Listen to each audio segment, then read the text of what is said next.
Hey everyone and welcome! If you're a Class 9 student looking to absolutely crush your science exams, you are in the exact right place. Today, we are taking a massive journey from the everyday things you can hold in your hand all the way down to the invisible building blocks of the universe. By the time we wrap up this explainer, I promise you're going to understand atoms and molecules way better than most of your peers. Okay, let's just dive right in. So, think about this for a second. Have you ever wondered how scientists actually figure out the weight of something so ridiculously tiny that literally no one can even see it? I mean, it sounds like pure magic, right? But it's not. It's actually just some really brilliant math and science. So stick with me, because by the end of this video, the math behind this whole invisible world is going to make crystal clear sense to you. All right, Section 1, the laws of matter and chemical combinations. You see, long before scientists could weigh invisible atoms, early chemists like Antoine Lavoisier and Joseph Proust just had to observe what was happening right in front of them during chemical reactions. And those observations led to our very first rule, the law of conservation of mass. In simple terms, matter can never be created or destroyed in a chemical reaction. Think of it kind of like baking a cake. If you put exactly 1 kilogram of ingredients into a completely sealed oven, you're going to get exactly 1 kilogram of cake and steam out of it. The mass of the ingredients you start with, what we call the reactants, will always equal the mass of your final products. Let's look at a classic NCERT example that examiners absolutely love to test. Imagine you react 5.3 grams of sodium carbonate with 6 grams of acetic acid. Well, according to our law, your total reactants weigh exactly 11.3 grams, which means your products absolutely must weigh 11.3 grams. And sure enough, when we measure the products, sodium acetate, carbon dioxide, and water, they weigh exactly 2.2 plus 0.9 plus 8.2 grams. Add that up, and it's exactly 11.3 grams. The math literally never lies. Now for our second rule, the law of constant proportions, or Proust's law. This one states that in any chemical substance, elements are always present in definite, fixed proportions by mass. Take a glass of water, for example. It doesn't matter if you scoop that water out of the Ganges River or if you synthesize it in a multi-million-dollar lab, it is always composed of hydrogen and oxygen in a strict 1:8 ratio by mass, every single time.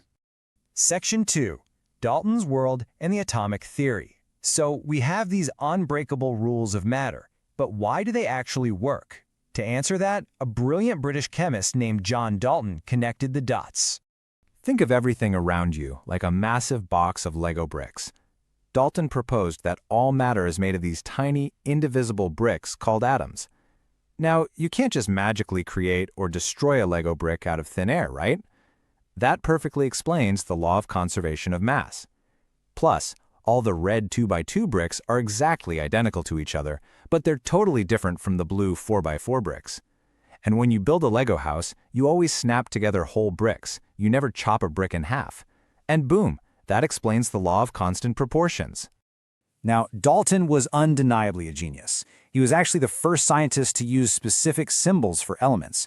But take a look at his original picture-based symbols. They're basically little pieces of art. Can you imagine trying to quickly draw a complex chemical equation using all those little circles and dots during a timed exam? Yeah, it was incredibly tedious and confusing for everyone. Thankfully, the modern IUPAC system came along and fixed Dalton's messy symbols. Today, we just use letters based on the element's English or Latin name. But listen up, because here is a massive exam trap I see students fall into constantly: capitalization. The absolute rule is that the first letter is always uppercase and the second letter is always lowercase. So aluminum is a capital A and a lowercase l. If you write capital A, capital L, your teacher will mark it wrong. Same for cobalt. It's capital C, lowercase o. Please don't lose easy marks on this. Moving right along to Section 3, Atoms and Ions, Finding Stability. Let's see how these little bricks actually behave in the real world. You see, atoms rarely like to hang out alone. They're usually looking to stabilize. When atoms of the same element group together, we call the number of atoms in that molecule its atomicity. Some elements, like the noble gas argon, are totally fine being lone wolves. They are perfectly stable all by themselves, so we call them monoatomic. But oxygen is super social. It always needs a buddy to be stable, making it a diatomic molecule, O2. Phosphorus takes it even further, usually existing as a tetraatomic molecule, P4. But sometimes, instead of sharing to find stability, atoms just flat out gain or lose electrons. And when they do this, they become electrically charged particles called ions. If an atom loses an electron, it's losing a negative charge, so it becomes a positive ion, which we call a cation. If it gains a negative electron, it becomes a negatively charged anion. Okay, let's do a super quick recap. Matter is conserved, it combines in fixed ratios, it's made of atomic Lego bricks, and those atoms combine to form molecules and ions. Awesome. Now we're entering Section 4, Chemical Formulas. Pay close attention because writing formulas is hands down the most crucial, high-scoring exam skill in this entire chapter. To write them, we use something called the Criss-Cross method. First, you just need to know an element's valency. Think of valency as simply the number of hands an atom has to hold onto another atom. Step 1, write the symbols. Step 2, write their valencies right underneath them. Step 3, just crisscross those valency numbers over to the opposite atom as a subscript. Honestly, it is that easy. But of course, there are two golden rules you absolutely have to remember. Rule 1, the metal always takes the lead position on the left. So if you're combining sodium, which is a metal, and chlorine, a nonmetal, the sodium has to come first, NaCl. You will never ever write Cl and A. And rule 2, this is another spot where students bleed marks on exams. If your crisscross method results in more than one of a polyatomic ion, which is just a group of atoms acting together as a single charged unit, like nitrate, NO3, you absolutely must put that entire group inside a protective bracket before adding your subscript number outside of it. So for calcium nitrate, you'd write Ca, open bracket, NO3, close bracket, 2. Make sense? Excellent. We know how matter behaves, and we know how to write its secret code using the crisscross method. So let's pivot to Section 5, weighing atoms and atomic mass. Going all the way back to our opening hook, how do we actually weigh these invisible things?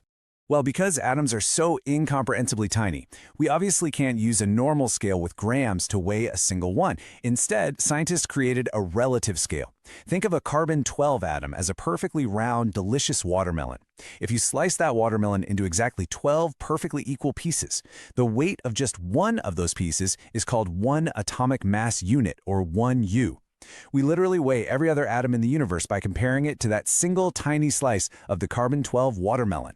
And once you know the atomic mass of individual atoms, finding the molecular mass of an entire formula is a breeze. You literally just add them up.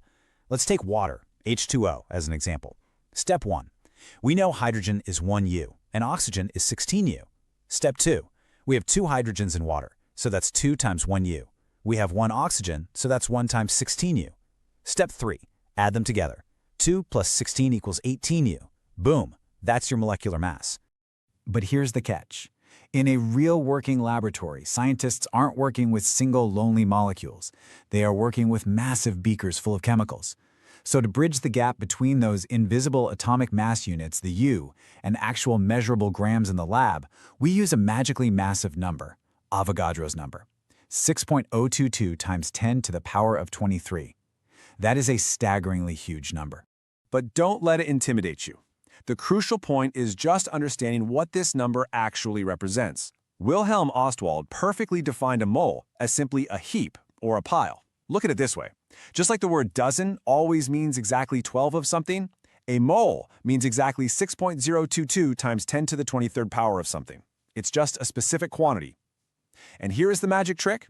If you gather exactly 1 mole of atoms, their atomic mass in U directly converts into grams. So since one single atom of carbon weighs 12 U, 1 mole of carbon atoms weighs exactly 12 grams. It's literally the ultimate translation tool between the micro and macro worlds. And just like that, you've completed the journey. Let's jump into Section 6, Chapter Revision and an Exam Prep Challenge to really lock this all in.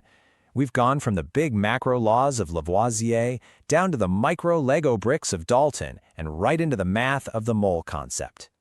Let's test it with this classic NCERT question. It says 3 grams of carbon plus 8 grams of oxygen makes exactly 11 grams of CO2. So what happens if you try to burn that same 3 grams of carbon in a massive 50 grams of oxygen? Think back to the law of constant proportions. Remember, carbon and oxygen only ever combine in that strict 3:8 ratio to make CO2, meaning only 11 grams of CO2 is going to form. That remaining 42 grams of extra oxygen, it's just going to sit there in the container completely unreacted. It is a total trick question, but now you know exactly how to beat it. You guys, you now possess all the tools you need to completely ace your chemistry exams on atoms and molecules. You understand the foundational laws, the Criss-Cross formulas, and the math behind them all. If this explanation helped you understand the chapter, don't forget to like, subscribe, and share it with your classmates. But before you go, think about this one fact. If a single tiny drop of water contains more atoms than there are stars in the entire observable universe, what does that say about the vast invisible worlds you are carrying around inside you every single day? Keep practicing those chemical formulas, and I'll see you in the next one.